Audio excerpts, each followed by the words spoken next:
ಹರಿಹರ ನಗರದ ಗುತ್ತೂರಿನಲ್ಲಿ ರಾತ್ರಿ ಇಡೀ ಧಾರಾಕಾರವಾಗಿ ಸುರಿದ ಮಳೆಯಿಂದಾಗಿ ಚರಂಡಿ ನೀರು ಮನೆಗೆ ನುಗ್ಗಿ ಜಲಾವೃತಗೊಂಡು ಜನರು ನಿಟ್ಟುಸಿರು ಬಿಟ್ಟಿದ್ದಾರೆ. ಸರ್, ರಾತ್ರಿ 1:30 ಮಳೆ ಶುರುವಾಯಿತು. ಸ್ವಲ್ಪ ಮಳೆ ಶುರುವಾಗಿದ್ದು ರಾತ್ರಿ 1:30-2 ಗಂಟೆ ಅಷ್ಟೊತ್ತಿಗೆ ಇಲ್ಲೆಲ್ಲ ತುಂಬಿ ಚರಂಡಿ ನೀರೆಲ್ಲ ಮನೆ ಒಳಗೆ ನುಗ್ತಿದ್ದವು. ಸಣ್ಣ ಮಕ್ಕಳು ಮರಿ ಎಲ್ಲ ಕಟ್ಕೊಂಡು ಮನೇಲಿ ಮಲ್ಕೊಂಡಿರ್ತಾರೆ. ಮನೆ ತುಂಬ ನೀರು. ರಾತ್ರಿ ಎಲ್ಲ ಮುಗ್ದಿದ್ದಾರೆ. ಬೆಳಗ್ಗೆವರೆಗೂ ಇಷ್ಟೊತ್ತಾದರೂ ಯಾರು ಏನು ಟೀ ಕುಡ್ದಿಲ್ಲ, ಊಟ ಮಾಡಿಲ್ಲ. ಎಲ್ಲ ಮಳೆ ನೀರು ಬಂದು ಮನೆಗಳಿಗೆ ಇಲ್ಲಿಂದ ಮನೆ ಸೀದಾ ಅಲ್ಲಿವರೆಗೂ ಮುಚ್ಚೋಗಿದ್ದಾವೆ ಸರ್. ಮನೆಗಳು ಮೊಣಕಾಲು ತನಕ ನೀರು ನಿಂತಿದ್ದಾವೆ. ಇಲ್ಲೆಲ್ಲ ಮಕ್ಕಳನ್ನ ಕಟ್ಕೊಂಡು ಸಣ್ಣ ಮಕ್ಕಳು ಇರ್ತವೆ ಮನೆಯಲ್ಲಿ.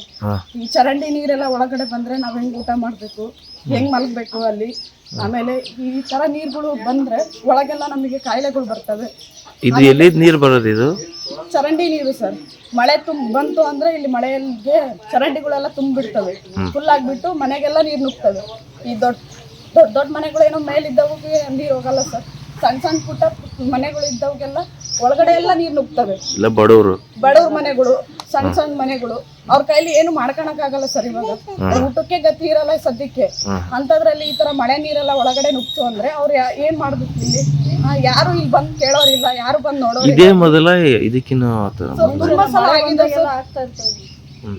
ಮಳೆ ಬಂದಾಗೆಲ್ಲ ಆಗ್ತಾ ಇರುತ್ತೆ ಸರ್. ಯಾರು ಬಂದು ಎಂಕ್ವೈರಿ ಮಾಡಲ್ಲ, ಮತ್ತೆ ಯಾರು ಬಂದು ಇಲ್ಲಿ ನೋಡಲ್ಲ, ಏನಿಲ್ಲ.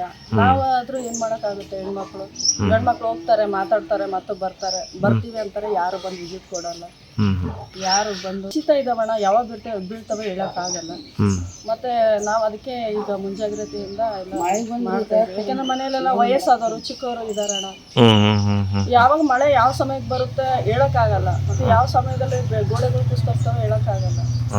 ಹಾಗಾಗಿ ನಾವು ಈ ಎಲ್ಲ ದಯವಿಟ್ಟು ಅಧಿಕಾರಿಗಳಿಗೆ ಕೈ ಮುಗಿದು ಕೇಳ್ಕೊತೀನಿ, ಇದನ್ನ ಬಂದು ಒಂದ್ಸಲ ನೋಡಿ ಇದಕ್ಕೆ ಒಂದು ಸ್ವಲ್ಪ ಶಾಶ್ವತ ಪರಿಹಾರ ಏನಾದರೂ ಕೊಡಬೇಕು. ಚಿಕ್ಕ ಮಕ್ಕಳಿರ್ತವೆ ಮನೆಯಲ್ಲಿ, ಆರಾಮಿಲ್ದಿರೋ ವಯಸ್ಸಾಗಿರೋರು ಇರ್ತಾರೆ. ಅವರೆಲ್ಲ ಎಲ್ಲಿ ಹೋಗ್ಬೇಕು? ಈ ಥರ ಆದರೆ ಸ್ವಲ್ಪ ಅವರಿಗೆ ಇದನ್ನೆಲ್ಲ ನೋಡಿನಾದ್ರೂ ಅವರಿಗೆ ಒಂದು ಸ್ವಲ್ಪ ಸಹಾಯ ಮಾಡಬೇಕು ಅನ್ಸಿದ್ರೆ ಬಂದು ಇದನ್ನ ನೋಡಿ ಸಹಾಯ ಮಾಡಲಿ ಅಂತ ಕೇಳ್ಕೊತೀನಿ ಅವ್ರ ಹತ್ರ. ಮನೆಯಲ್ಲಿ ದಿನ ಬಳಕೆ ಮಾಡುವ ವಸ್ತುಗಳು, ಬಟ್ಟೆ, ಆಹಾರಕ್ಕೆ ಬಳಸುವ ಪದಾರ್ಥಗಳು ನೀರಲ್ಲಿ ನಿಂದು ಹೋಗಿ ಹಸಿವಿನಿಂದ ಬಳಲುವಂತಹ ಸಂದರ್ಭ ಬಂದು ಒದಗಿದೆ ಅಂತ ಸಾರ್ವಜನಿಕರು ತಿಳಿಸಿದ್ದಾರೆ.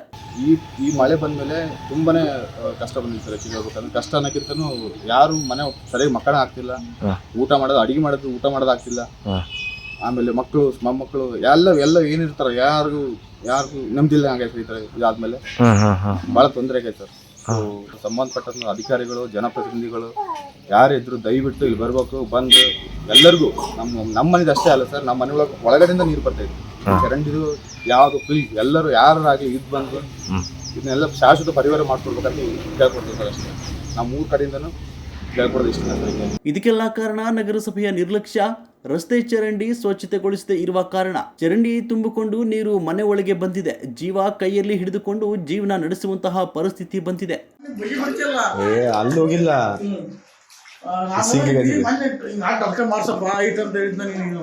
ಇದೆಲ್ಲ ವಸ್ತು ವೇಟ್ ಮಾಡ್ಸಪ್ಪ ಅಂತ ಹೇಳಿದ್ರೆ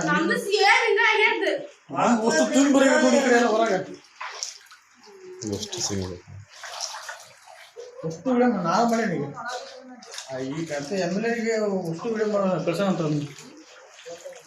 ಮನೆ ಗೋಡೆಗಳು ಯಾವಾಗ ಬೀಳ್ತವೆ ಗೊತ್ತಿಲ್ಲ, ಭಯಭೀತಿ ಇದ್ದೇವೆ ಅಂತ ಸಂಬಂಧಪಟ್ಟ ಅಧಿಕಾರಿಗಳು ಈ ಸಮಸ್ಯೆಗೆ ಪರಿಹಾರ ನೀಡಿ ಅಂತ ಸಾರ್ವಜನಿಕರು ತಮ್ಮ ಅಳಲನ್ನು ತೋಡಿಕೊಂಡಿದ್ದಾರೆ. ಈ ಸಂದರ್ಭದಲ್ಲಿ ಶಿವರಾಜ್, ಮೈಲಮ್ಮ, ಸುನೀತಾ, ಮೇಘಾ, ರಾಕೇಶ್, ಚನ್ನಬಸಪ್ಪ, ಪರಶುರಾಮ್, ನೀಲಮ್ಮ, ಅಣ್ಣಪ್ಪ, ಭೀಮಾ ಆರ್ಮಿ, ವಿಕ್ರಮ್, ಕಾಲೋನಿಯ ಸಾರ್ವಜನಿಕರು ಇತರರು ಇದ್ರು.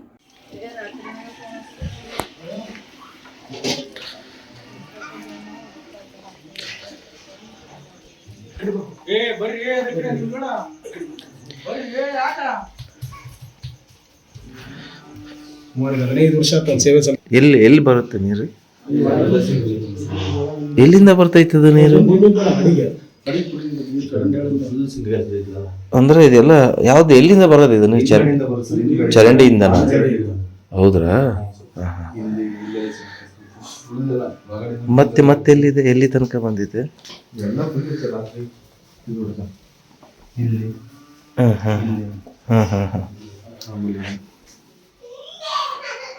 ಬರುತ್ತೆ ಸರ್ ಇಲ್ಲೇ ಪರವಾಗಿಲ್ಲ ಸರ್ ಕಬಡ್ಡಿ ಈಗ ಇಲ್ಲೆಲ್ಲ ತೆಗ್ದಿರೋದು ಸರ್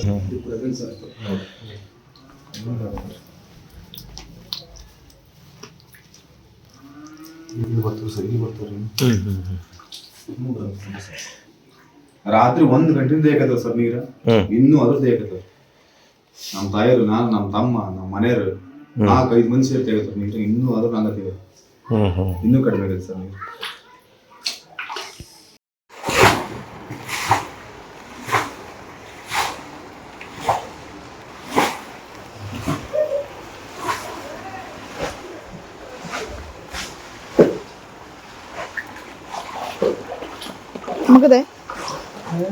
ಮುಗಿದೆ